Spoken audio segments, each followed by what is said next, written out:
তো আপনারা তো এখানে পুরা বাংলাদেশ ব্যাপী বিভিন্ন জেলার থেকে দায়িত্বরত নেতাকর্মী সবাই হাজির হয়েছেন। তো আপনারা যদি একটু বলতেন যে কোন জেলার কি পরিস্থিতি। তো সম্মানিত নেতাকর্মী, আপনি কোন জেলা থেকে আসছেন? জি সভাপতি সাহেব, আমি বগুড়া থেকে আসছি। পুরো বগুড়া জেলার দায়িত্বে আমি আছি।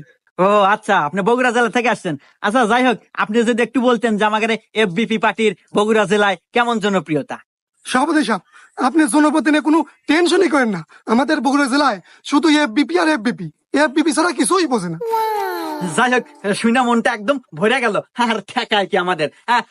ভাই সাহেব, আপনি একটু আপনার জেলার জনপ্রিয়তা কেমন একটু বলেন তো। সভাপতি সাহেব, আমি আসছি রাজশাহী থেকে। পুরা রাজশাহী জেলার দায়িত্বে আমি আছি, আর আমার জেলা নিয়ে আপনার কোনো টেনশন করা লাগবে না।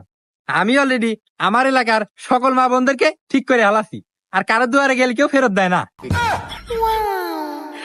কি আরে, আমরা